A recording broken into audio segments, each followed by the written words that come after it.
Hey guys, we've been working bees all day today, trying to get 2 or 3 different things accomplished today. We're checking on the general welfare of the colonies for one, checking on queen right, making sure all our colonies are queen right, because if they're not, we're going to have to combine them. Just because you see a bunch of bees in your colony, if you hadn't seen them grow, doesn't mean they're queen right. So you want to check that this time of year. We're also equalizing colonies. We're getting them, we're taking from the rich and giving to the poor, so to speak. That way we can help curtail swarming, and we can also get the ones that's maybe lacking in population ready for to capitalize on the honey flow.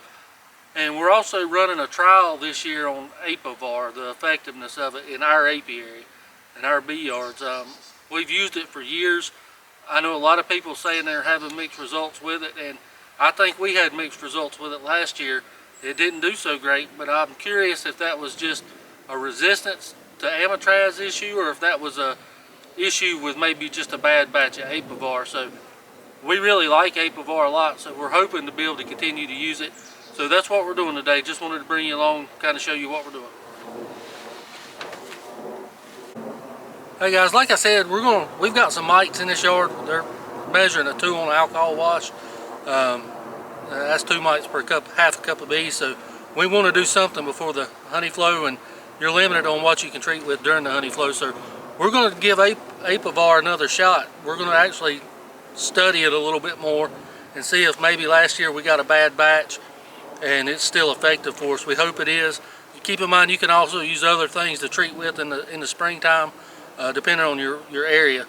Apivar would be a good choice. I know a lot of people advise against it because it slows the queen down, but if you've got colonies busting at the seams, that may actually help you, until you can get your swarm control measures underway. So we're going to be doing that. We're going to be dropping these in these colonies. We're also going to be equalizing these colonies, and that's taken from the rich, given to the poor, and building them up to do our splits and also capitalize on the honey flow. And as always, guys, we're always on the lookout, to make sure these colonies are looking right and healthy. Anytime we're in them, we want to go in them with purpose, but we also want to look for as much as we can while we're in there. I'm not saying to dig in the brood nest every time you're in there, but the more experience you get beekeeping, the more you'll know what to look for. And like this colony, they're growing. I don't need to do anything with this one. This colony's right on track. Now keep in mind, in a week or so we may move some of these frames over to get them drawn out and things of that nature, but this is the size I want to see a single in our area at the end of February. And we're going to take these. We like to put Apivar on nails. It makes it easier to drop in. We're just going to clean that cross comb out just like so. And keep in mind, you want this stuff in the brood nest, and also wear gloves. And the directions say 1 strip per 5 frames of bees, but keep in mind the worst thing you can do is under treat with any treatment. So we're going to put 2 strips in this colony, because that's technically more than 5 frames of bees.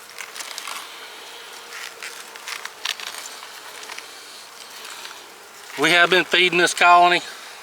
We've checked their brood pattern. It looks well. And that's all we're going to do. Keep in mind to wear gloves while you're messing with this stuff, and keep yourself safe.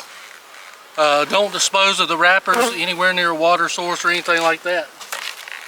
It's highly toxic to aquatic animals. So guys, this colony is right where I want to see it too. We've got some baby drones walking around. I'm not worried about this colony swarming anytime soon. We're going to be making splits in a few weeks, so no need to equalize this one. So I'm just going to take my Apivar strips and I'm going to drop them right down in the center of the brood nest. And this one's kind of set off to this side a little bit, so I'm actually going to put them a little closer than the directions call for. I'm not telling you to do that because the label is the law, but that's how we like to do it. It needs to be in contact with the brood at all times. So, and keep in mind when you're putting these strips in that your queen is in this box somewhere, and you don't want to force that strip down. You just want to gently glide it into the in between the frames. You'd hate to kill a queen this time of year. Now we're going to close this colony up and move on to the next one.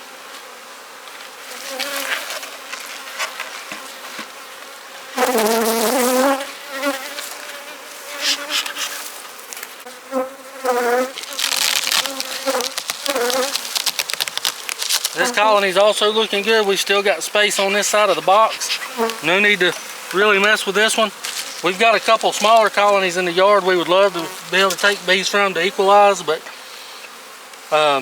those may just have to wait. Now, I know we've got 2 colonies that are really busting at the seams in this yard, so we'll use those later on. Keep in mind we fed this colony heavy. This is almost gone, but that's okay. They're bringing in pollen and a little bit of nectar from the red maple now, and we'll come back through and feed again next week. Main thing is I wanted to get this on before our honey flow started, because you can't treat with amitraz during the honey flow, and that's the chemical in Apivar. Sorry, I'm sweating. I got sweat in my eyes, but we will, and we'll actually be taking this out in about 5 weeks. So that's right at the beginning of our honey flow, and if we see them start, you know, bringing in anything, we'll take them out before then.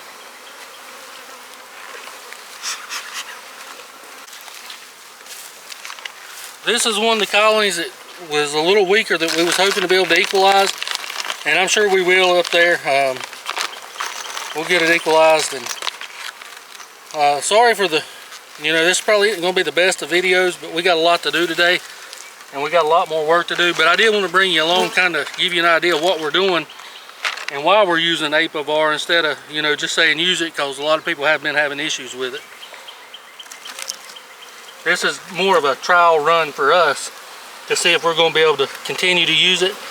Now keep in mind, we're taking a big risk, because if this treatment doesn't work, these colonies, we're going to have to treat them with Apivar, and that's going to pretty much knock us out of the honey game on these colonies this year. So keep that in mind, you know. But we need to know if this is going to be effective for us in the future. You know, if it's not, we've got to know, and we got to plan accordingly.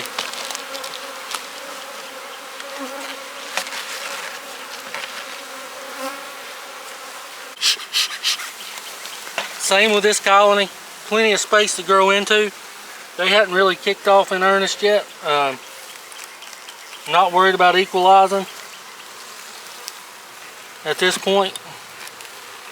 Just want to get these mite treatments in. And another thing to keep in mind, we treat mites per yard. We don't treat mites per colony. And what I mean by that, if one colony's got a high mite load, we go ahead and treat the whole yard.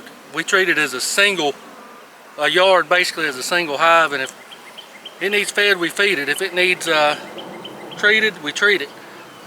We don't pick and choose which colonies we treat for varroa control. If this colony's high in mites, we treat the whole yard.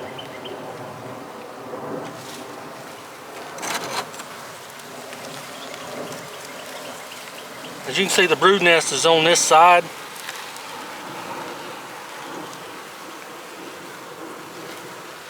That's where I'm going to put these strips.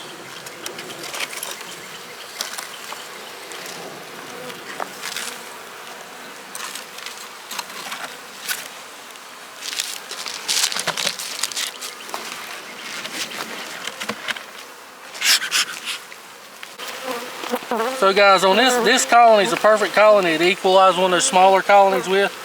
There's our queen. She's marked. She's last year's queen. And I'm just going to catch her in a queen cage. That's my preferred way of doing it. Very carefully, of course.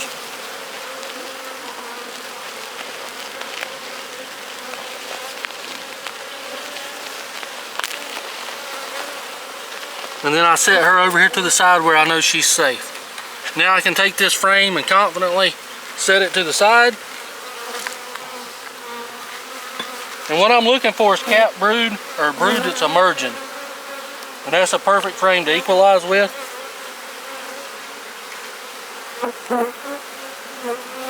This frame's got a lot of pollen and a lot of eggs. A lot of young larvae, plenty of pollen on that side, but that's not what I'm after. I want some capped brood to equalize with.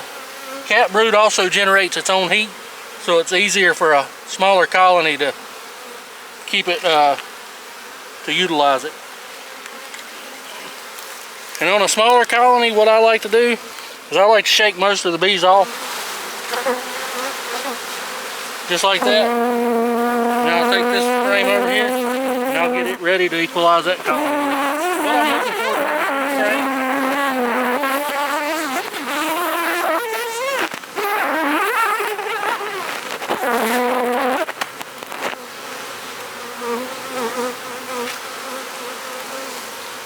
Here's another good frame of capped brood. But I don't want to take all the resources from this hive.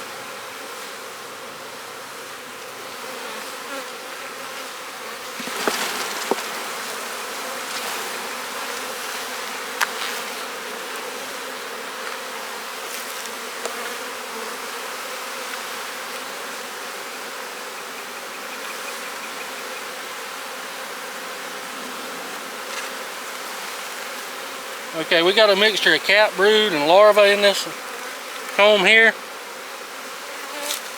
and also in the next one. So I'm done so far with this. Now, what I like to do is I like to take 2 drone combs out of this box if we got it.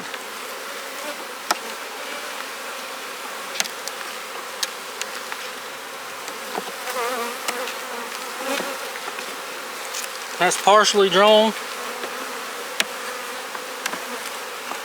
Here's a drone comb.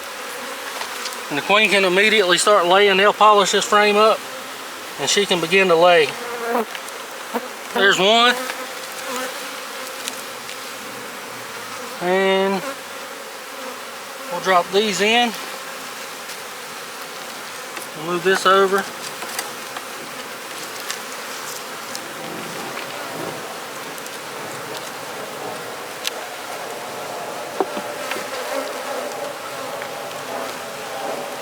And this capped brood will really help populate this colony soon. Another drone comb or a drone frame, we'll put that in there. We'll move this one over. Try not to smash bees in the process. And then we'll put this frame of food back. And I like to give it a good shake so I'm not smashing bees.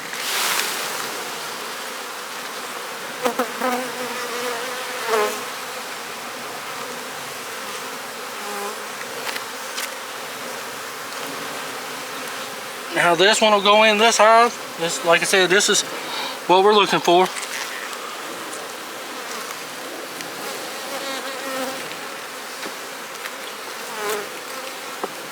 And then we'll put this one back in. This was already got the Apivar treatment in. With that drone comb I just put in with those new bees emerging, I'm going to move this over just one spot. And we're going to close this box up.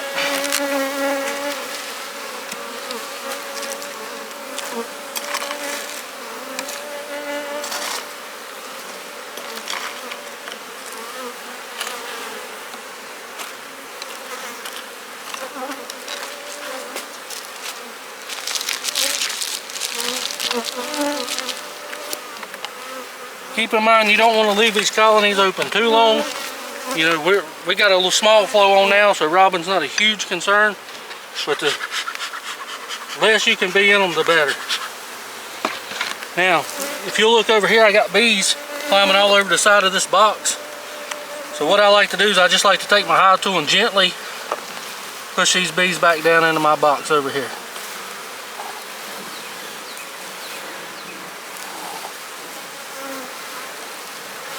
And they're over here more than likely because of the queen. She's still in here. I'm going to give her a once over. And I'm going to open this queen cage and I'm going to let her go.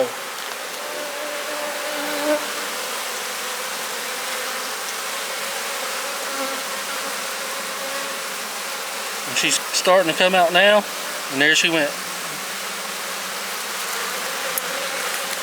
And that's how we equalize our colonies, guys. This is another colony that's a good candidate for equalizing. Starting to draw this comb out. They've only got one, and it's practically drawn.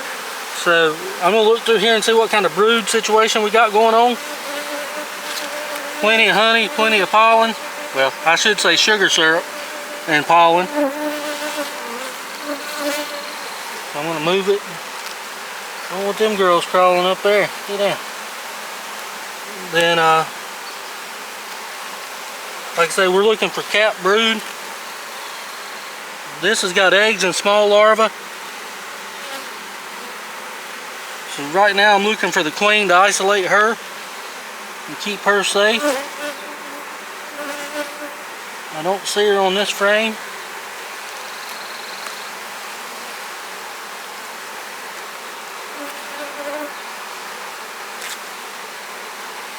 That's a good frame of capped brood. That'd be ideal to equalize if they got enough. Keep in mind right now I'm just looking for the queen and getting a good once over of what this colony looks like.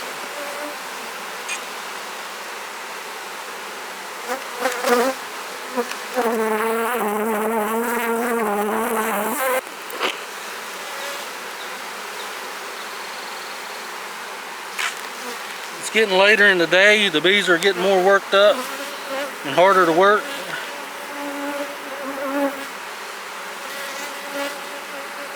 Still don't see the queen. I see evidence of a queen, but I haven't seen her yet. So, and keep in mind, if you can't find the queen, just shake all the bees off the frame you're going to equalize with. As long as it's capped and the other colony's strong enough to keep it warm at night if the temperatures are still going low. There's the queen right there. She's a last year's queen. She's doing really good. She's doing a fantastic job. I'm just going to catch her in my queen catcher.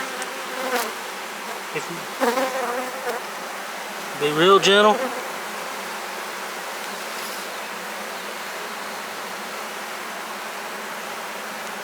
And I have her captured. I'm going to look at this frame here. I like what I see. I've got baby bees emerging on one side.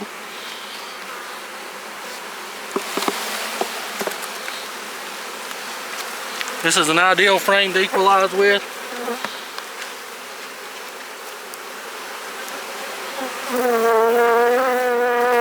mind what we're doing is trying to keep these colonies from peaking before the honey flow.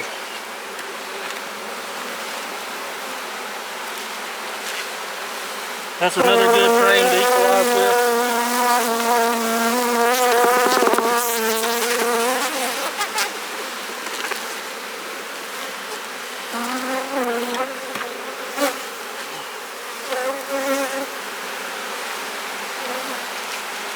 And this is the colony I'm going to add some bees to. Actually, no, I'm not. What I'll do is I'll put those in a nuke box, save them for later, and then I'll come back and deal with this colony. I was going to use these frames on a colony that was directly in front of that one, but once I looked in it again, I decided not to. This colony here can definitely use a boost, so we're going to give it to this one instead. And we're only going to give this colony one frame.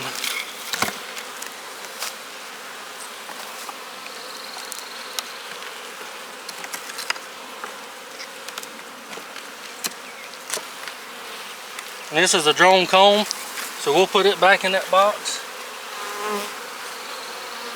We'll slide the brood nest together. It's very important, in my opinion, to keep the brood nest together.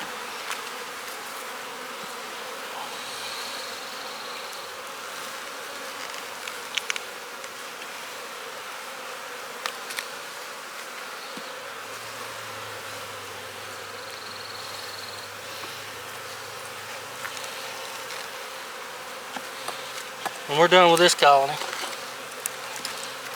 They have liquid feed and sugar and pollen still on them, but they're really not messing with it as much anymore because of the maple bloom. But they will. If it rains and they need it, they'll have it, and they won't feel like they have or doing without.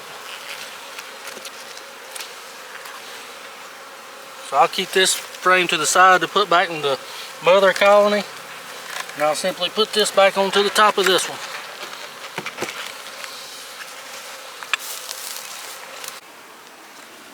This colony is a little smaller, so it can definitely benefit from a frame of brood, and it won't peak before the honey flow. And keep in mind, we're going to split in the next few weeks anyway, so that extra frame of brood is really going to help this colony out.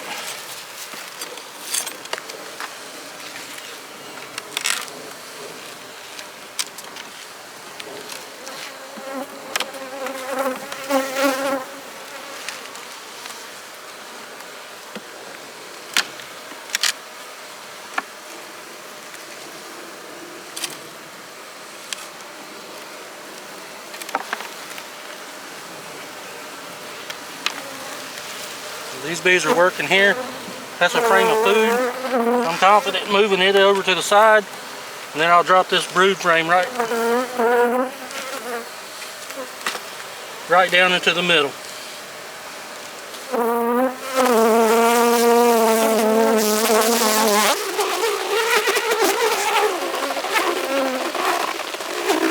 Just like that. And this colony's equalized. And we'll come back through and drop our Apivar in, and this yard will be done.